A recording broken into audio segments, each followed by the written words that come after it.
Separated after World War II, these twins gave up on ever seeing each other again, but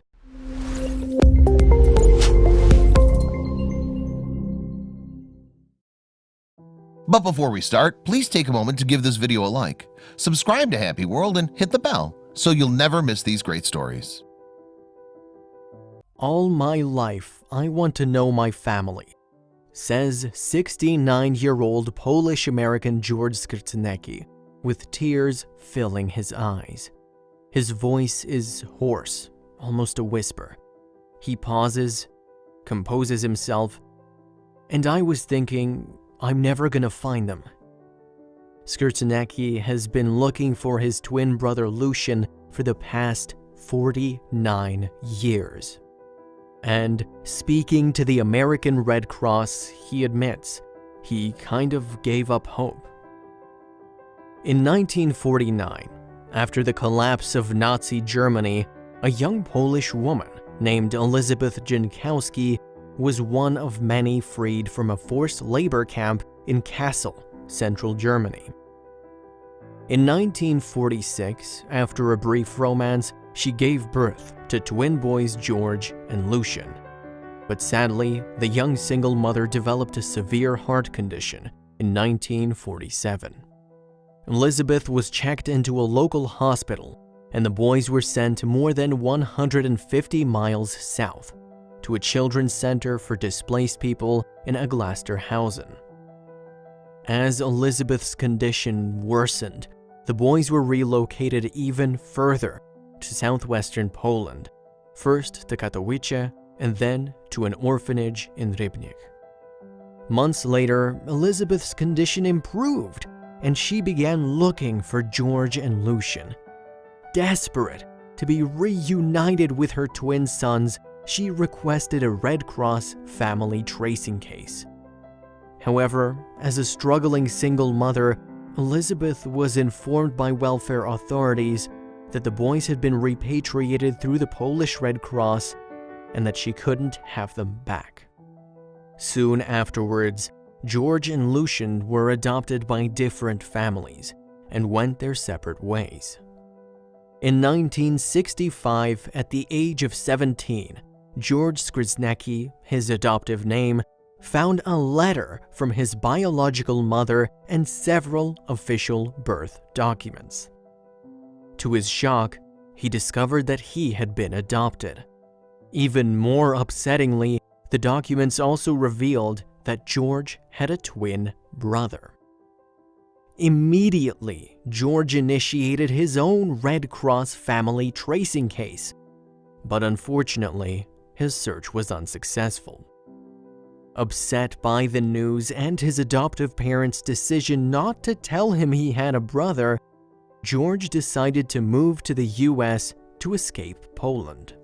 George settled in California, where he planned to start a new life, but still he felt incomplete. Desperate for any contact with his biological family, George tried another Red Cross search from the US, but again, he was unsuccessful. Heartbroken, George got on with his life. For 70 years, I live with unknown things, he explained to the American Red Cross. And I was thinking, I'm never going to find it. Meanwhile, Lucian grew up in Poland as Lucian Poznański. And lucky for him, his adoptive mother had such a big heart and was so full of love. When he was drafted into the Polish army, Lucian discovered that he too had been adopted. However, he still didn't know that he had a brother, let alone a twin brother. Still, Lucian claims that in his heart, he always had a feeling that he did have a twin brother. Speaking to the American Red Cross, he says he just felt it. Troubled by these thoughts, Lucian visited his old orphanage back in Rybnik in 2014, and to his amazement, he discovered that he did in fact have a twin brother. Desperate to find out more, Lucian turned to the Polish Red Cross for help, and another tracing case was initiated. It felt like I was dreaming, he explains. Reaching out to their global networks, the Polish Red Cross sent the case to Lisa Gali, then the American Red Cross Senior Associate of Reconnecting Families in Washington, D.C. Sifting through the Red Cross's newly digitized records, Gali stumbled across an exciting new lead. Lucian's information matched a tracing case she had on file, a case initiated by a certain George Skrzynecky who lived in California. Immediately, Gali connected the two brothers, and a reunion was arranged at Poland's Warsaw airport.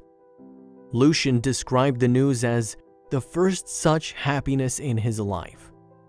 Shortly before the scheduled meeting, George told the American Red Cross that he couldn't wait to hug Lucian and give him a big kiss.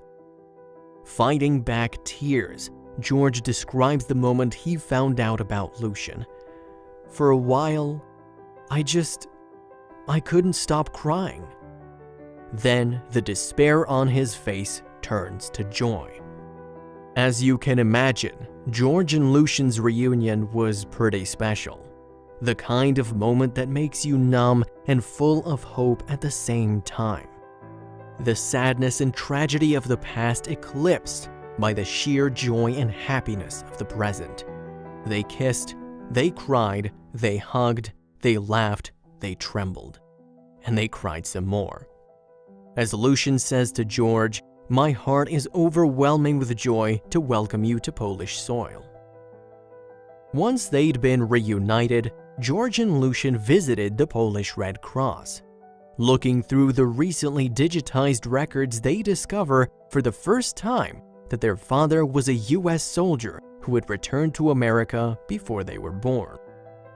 "I always had the feeling I want to come to America," says George on the verge of another breakdown, "and now I found out why."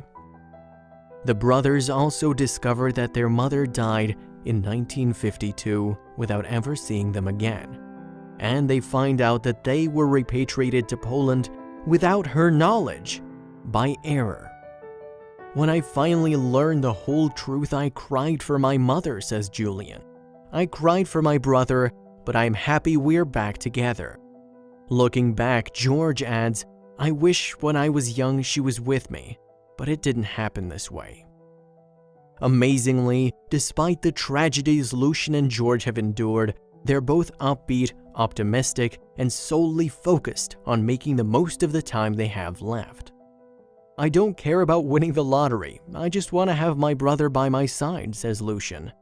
"The best part is we found each other after so many years of separation," concludes George. Brothers forever.